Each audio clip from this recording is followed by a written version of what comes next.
فقلت استغفروا ربكم إنه كان غفارا يرسل السماء عليكم مدرارا ويمددكم بأموال وبنين ويجعل لكم أنهارا ما لكم لا ترجون لله وقارا وقد خلقكم أطوارا ألم تروا كيف خلق الله 7 سماوات طباقا وجعل القمر فيهن نورا وجعل الشمس سراجا. السلام عليكم، يا صباح الخير، يا صباح النور على الغزالات. كراكم بخير، اموركم هانيه، وليدات صحيحه، كلشي على خير وبخير، يا ربي تكونوا في اتم الصحه والعافيه. اليوم ان شاء الله فيديو جديد، وخا راني غبرت واحد شويه، وديجا هاد الايام راني كنغبر بزاف راني عارفاها. غير الظروف وصافي. ان شاء الله اكيد دابا نشارك معكم كلشي من بعد. فاليوم ان شاء الله نشارك معكم هذا الروتين هذا اللي خفيف ظريف فيه شهيوات وفيه واحد روتين اللي هكا خفيف. كنتمنى يا ربي يعجبكم، ولا عجبكم ما تنساونيش من اللايكات ديالكم، ونبداو ان شاء الله على فيديو. فهنايا البنات جمعت شي شويه سيجور، كانت كرفص وحتى طليمطات شويه تبسخولي، وما كانش عندي الوقت باش نصبنهم، كانوا يجيو عندي شي ضياف. فكتعتقني هاد لاباغاي هادي. البنات اللي كيسولوني عليها بزاف راني ديجا درت عليها فيديو وبالتفاصيل، يعني شنو الاسم ديالها وشنو لي زوبسيون اللي فيها، حيت راه متعدده الاستعمالات، يعني ماشي غير المسيح وصافي، حتى الارض زعما كتدير بحال شكل جفاف البخار. كنت ديجا المهم هضرت لكم عليها، وبزاف د البنات اللي يمكن لي ما شافوش الفيديو، حيت شويه قديم ديك الفيديو اللي كنت درت عليها شي 9 شهور كنظن، ولا ما عرف شحال، ما شافوش. فبالنسبه للبنات لهاد لاباغاي هادي، راها كما قلت لكم متعدده الاستعمالات. يعني عندها هاد اللي كتجي بحال لي غون هكايا، وفيها البخار حتى هي كتمسح الطبايع، كتمسح كلشي. وكاين الجفاف ديال الارض وحتى هو اللي بالبخار. وكاين الشيتات، واحد الشيتات هكايا كل وحده باش كتحكي شنو كتحكي بها. كاينه د اينوكس، كاينه ديال البلاستيك، الشيتات البلاستيك زعما ديك الشعيرات ديالها ديال البلاستيك. كاين وحده كنمسح بها القناه. المهم فيها شي 8 ولا ديال هذوك الريوسه اللي كيتبدلوا. هنايا البنات هذه استعملتها للطلامط، لانه كانوا عندي فيهم شي طبيعات، وما كانش عندي الوقت باش نصبنهم، كانت الشتا وما كانش عندي الوقت باش نصبنهم، كان يجيو عندي شي ناس. فصافي دوزت غير هكايا عليها، الا كانت شي طبيعه راني كنبرك عليها ونشفتها بشي شوار. اما اللي ما مطبعاش كندوز هكايا غير عليها، كتعطيها واحد البغيو، ماشي بغيو، المهم كتعطيها بحال اللي زعما راها مصبنه، بحال اللي راه ما كيبقى فيها حتى شي حاجه. زوينه هذه بزاف للطلامط هكا، ولا لشي حاجه الا كانت مسخه يعني بغيتو غير دوزو عليها. ما هو ما كاينش ما احسن من التصبين، يعني تصبني الحاجه وتفرك وديك الشيء. ولكن الا كانوا هكا شي ظروف ولا شي حاجه المهم كتعتق. بالنسبه للاسم ديالها سميتها بلاك اند ديكر. راه كنت ديجا قلت لكم خليت لكم فيديو عليها، اللي بغات ترجع لي فيديو اللي شويه قدام، تقريبا هادي شي 9 شهور ولا هادي، ترجعوا لي فيديو راكم غتلقاو التفاصيل وشحال فيها من راه، شحال فيها كل واحد وشنو كيخدم، كلشي راه مخليه لكم. صافي هنا البنات كيما قلت لكم جمعت شويه السيجور. دوزت هكايا على الارض، ديجا راني طالقه الزرابي. بقات لي غير هاد البليصه هادي، واحد البلايص الكولوار والكوزينه وصافي والبيوت. اما صالون السيجور راني طالقه فيهم الزرابي. صافي دوزت على بيت الدراري هنايا. ودابا المشكله في التسياق، ما كتبغيش الارض عندي تنشف، ما عرفتش علاش، فملي كيكون الشتا وبحال ديك لاميديتي ولا ما عرف شنو، ما كيبغيش الارض يبس. فممكن ندوز عليها غير بشفيفة هكا بهاد المرة. ولكن أنا كيعجبني نسيق بزاف صراحة، يعني ملي كيكون هكايا الجو مزيان فدائما كنسيق، كيعجبني نكب الماء وندير الرغوة ونسيق، كنحس بالأرض أنا بصح نقية.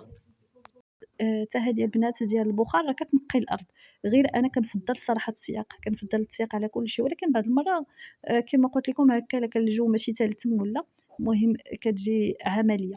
هنا البنات غنشارك معكم هاد الكاطو. كيما عرفتوا أنا قررت يعني نهائيا ما نبقاش نشري لي كاطو للدراري. عارفة المخاطر ديالهم وعارفة بزاف ديال الحوايج، وبعد المرة كنضطر أنني نشري لصقوا الدراري، ولا عطلت أنا هكايا بحال دابا كنبغيو ندوزو قهيوة ولا اتاي ولا شي حاجة. ولكن دابا راه يعني إن شاء الله قطعا ما نبقاش نشري داكشي هذاك، لانه لي برودوي اللي باش كيتصوبوا راهم ما صالحينش لا البلاصه اللي كيتصوبوا فيها ولا المواد اللي كيديروا فيهم.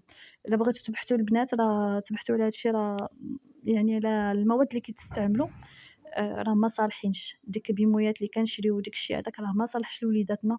الا لقيتو العصير، داك العصير سورتو داك الرخيص وداكشي هذاك ما صالحش. الا لقيتو ما ديروا لهم في الدار، ديروا لهم في الدار راه احسن حاجه. ولو ان هادشي اللي كنصوبو مصوب بالزيت اللي ماشي هي صحيه، الزيت روميه، كنصوبو بسنيده اللي زعما سكر ابيض ماشي حتى هو صحي، كنصوبو بالدقيق اللي ماشي حتى هو صحي ولكن اقل ضرر على هداك اللي كنشريو، لانه كيكونوا زايدين فيه مواد حافظه، وديك المواد الحافظه باش كتصوب بكوارث. المهم نخليكم مع المقادير.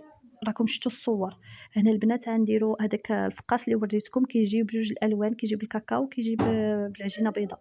فهنا عجينه العجينه البيضاء شنو فيها؟ فيها جوج بيضات، كاس السكر سنيده، كاس ديال الزيت وفاني. كتضربوهم هكا غير شي شويه بالطراب اليدوي، وكتزيدوا عليه خماره والدقيق اللي يجمع لكم الخليط. ونفس المقادير كنديرهم في العجينه د الكاكاو. يعني انا استعملت في المجموع 4 البيضات، خلطت 2 بيضات اللواله كما قلت لكم في العجينه البيضاء، 2 بيضات والسكر والزيت وخماره والدقيق، هادشي اللي فيها. والعجينه اللي فيها الكاكاو فاستعملت ليها حتى هي 2 بيضات، كاس السكر سنيده، كاس الزيت وخماره والكاكاو. بالنسبه للكاكاو هنا استعملت 2 الساشيات. شتوني في الاول درت واحد ولكن ما قرش. هذاك الساشي ما كيقرش، فيه شويه لوغو ولكن اللون ما كيديرش اللون. يعني الا بغيتو خصكم ضروري ديروا 2 ولا باش كيعطيكم ديك اللون. هذاك د العبار كيعطي اللون كتر ولكن عاوتاني ما فيهش كاع هذاك اللوغو ديال العبار. المهم فانا البنات خديت العجينه ديال البيضه قسمتها على 2، خديت ديك النصف طلقته حطوه على شي بابي كويسون على شي ورق بلاستيكي باش يساعدكم في الهزان. وعاوتاني طلقت نصف الكميه ديال العجينه اللي بالشوكولا، قسمتها على 2 وتا هي طلقتها وحطيتها فوق من العجينه البيضاء، وكنحاول نضغط عليهم بجوج بهم هكايا بالدلاك. وصافي كنقادد يعني الجوانب ديالهم وداكشي هذاك، وكندورهم. صافي كندورهم نديرو بحال الشكل ديال حربول كبير اللي عند بحال الفقاس غنديروه ولا. وصافي هنايا البنات انا غندخلهم المجمد باش حتى يشدوا راسهم عاد نقطعهم. فكنسدو بعدا ديك البليصه اللي كما كتشوفوا اللي كتجينا من التحت باش ما يتحلش هاد الفقاس هذا.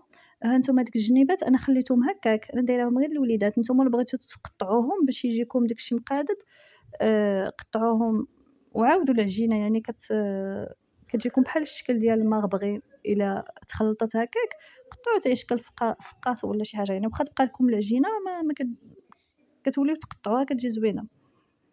فهنايا البنات بعد ما دخلتو الكونجيلاتور بقى تقريبا واحد الساعتين، يعني حتى شد راسو مزيان باش التقطاع كيجي ساهل.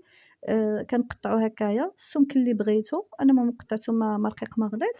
ودخلتو الفران، دخلتو تقريبا على 170 درجه وخليتو طاب على خاطرو، ما يكونش الفران سخون بزاف. هكا كيجي الشكل ديالو من بعد ما كيطيب، كيجي الشكل ديالو زوين وحتى المذاق ديالو زوين. يجربوه البنات راه اكيد يعجبكم، والمقادير ديالو اقتصاديه. وهنايا البنات غندوزو باش نصوبو شويه ديال المسمن ونصوبو ملاويه الشحمه. هنايا الشحمه كما كتشوفوا وبصيله وفلفله، الا عندكم فلافل الوان ديروهم، وشويه ديال الزعتر وشويه ديال العطريه، شويه الكمون، شويه الملحه، شويه ديال السكينجبير والابزار والفلفل الاحمر. ودرت شويه ديال الضامه ديال الزعفران، حكيت شي شويه.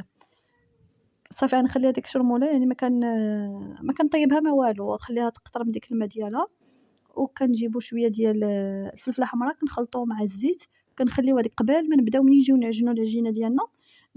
نخليو ديك الفلفله الحمراء تطلق في ديك الزيت باش ان شاء الله بها نبقاو نورقوا باش كيجيونا ديك المسمنات اللوين ديالهم زويون. فانا هنايا نديرهم هكا على شكل حلزون. كنطلق العجين وكندير فيها ديك الحشوه وكندورو هكا كما كتشوفوا البنات. الا بغيتو المسمن يجيكم زوين ضروري خص النوعيه ديال الدقيق تكون زوينه. الا ما كانتش زوينه راه واخا تعيو تورقوا فيه تعيو تدلكوا فيه راه ما كيجيش زوين. أنا هنايا الدقيق خديت العادي ديال العبار، فما كان غير هو اللي عندي، ما جاش به زوين مسمن كيما مولف كيجيني. بالأحسن ديروه بالدقيق الممتاز كيجيه زوين، ويعني واخا كتطلقوا العجينة ما كتوليش تجمع. أنا هذه واخا خليتها ترتاح، عرفتي شحال وأنا مخليها ترتاح، عجنتها هي الأولى وصوبت الفقاص وهذا وخليتها شحال وهي ترتاح، وهكاياك ما كنطلقها كتولي تجمع. راكم شفتوا البنات كيفاش درت الشكل التاني، عمرت وحيدة بالشكل العادي ودرتها في قلب وحدة وصافي خليتهم هكايا ترتاحوا. عاوتاني عاد وليت قرصتهم باش هكايا دخلتهم للفران، واللي بلا بصلة بلا والو درتهم غير في المقيلة، يعني طيبتهم غير في المقلة. فهنايا البنات غندوزو الشكل التالي ديال الكاطو. هو صراحة عبد الله يعني هاد الكاطو راه كنبغيوهم حتى حنايا كنشربو مع اتاي ولا مع قهيوة، فضروري مور الغدا ولا هذا كنبغي ندير شي كويس داتاي ولا قهيوة وكيخصني باش ندوز به. داكشي علاش كنفضل نصوب هادشي هكا ديال الدار كيبقى ويعني كيتحتاج. فهنايا البنات غندوزو للشكل التاني اللي زويون بزاف، وهادو الصاحبات أو العاشقات ديال الكاوكاو. كيجي هاد الكاطو غزال. هنايا البنات كنستعملو نص كاس ديال سكر سنيدة، وكنستعملو بيضة وفاني كنطربوهم مزيان، وكنجيبو كاوكاو اللي كنحمروه بالقشرة ديالو. أنا حمرتو بالقشرة ديالو في الفران وحيدتلو القشرة وطحنتو يعني هكايا بقى مهرمش. فهنايا البنات راني وريتكم البيض كنطربوه مزيان، يعني ماشي غير باليد وصافي، لأ تطربوه مزيان ويبياض وتذوب ديك السنيدة. عاد كنضيفو هنايا الكاكاو، حتى هنا راني استعملت 2 ديال الكاكاو باش كيجي اللوغو ديالهم زويون. فصافي كنخلطو وغنبقى نضيف شي شوية بشوية ديال الكاوكاو اللي هرمشتو، تقريبا واحد 2 كيسان اللي دات ليا هاد القياس هذا ديال البيضة. نتوما إلا بغيتو ديرو كمية كبيرة كنصحكم ديرو كمية يعني ضاعفو باش يجيكم شوية العدد، باش يحط لكم زعما شوية. فأنا هنايا حطيت ليه تقريبا 16 حبة بيضة، كتحط 16 حبة ديال هاد الكاطو هذا. فهنايا من بعد ما كنطرب كلشي ما كنديرو فيه لا خمارة لا والو، كيما قلت لكم فيه بيضة ونص كاس ديال سكر سنيدة وفاني و2 ساشيات ديال الكاكاو. بغيتو ديرو غير واحد ديرو غير واحد، ولكن هو راه كيجي اللوغو ديالو زوين ملي كتزيد ديرولو هكايا يعني الشوكولا بزاف أو الكاكاو بزاف. فتقدروا تضيفوا له البنات حتى البودرة ديال الحليب. أنا ما كانتش عندي، إلا عندكم بودرة الحليب ضيفوا 2 معالق كيجي مذاق غزال. فصافي هنايا كنبقى نضيف كيما قلت لكم بشوية ديك كاوكاو اللي مهرمش حتى صافي كنشوفوا يعني تجمع، وصافي كنجيبو هكا يا إما كنديروه كنهزوه بشي معلقة ولا بشي حاجة، وكنديروه يا إما شكل دائري ولا المهم هكا بشكل طولي كيما درت أنا، كيما عجبكم كيما ساعدكم. صافي كنجيبوه كنديروه في اللاطة وكندخلوه للفران غير واحد شوية، لأنه ما فيهش دقيق ولا فيه شي حاجة اللي عاد طيب بزاف. دخلته هنا على عافية مهيلة، كان 160 درجة اللي درت الفران وما كانش سخون بزاف، يعني ما خصوش بحال ما تكونوا مطيبين فيه الخبز ولا شي حاجة عاد طيبوا فيه الكاطو. لأ خص ضروري الكاطو هو الأول، عاد من بعد واخا كيسخن زعما الفران ماشي مشكل. فصافي هنايا البنات غندخلو يعني غير من التحت شي شوية، وعاوتاني من الفوق نشوفوه هكا شد راسو وصافي. هو راه يبان لكم أنه مازال طري، ولكن ملي كتزولهم من الفران وكتخليوه هكايا كيبرد راه كيولي قاصح وكيولي شاد راسو كيما كتشوفوا. هو الشكل ديالو كيجي زوين كيجي مقرمل كيجي غزال. كنتمنى تجربوه وتردوا عليا في التعاليق، وحتى دابا ما تنساونيش بالتعليق ديالكم في هذا الفيديو، والى اللقاء ان شاء الله في فيديو واحد اخر. مع السلامه.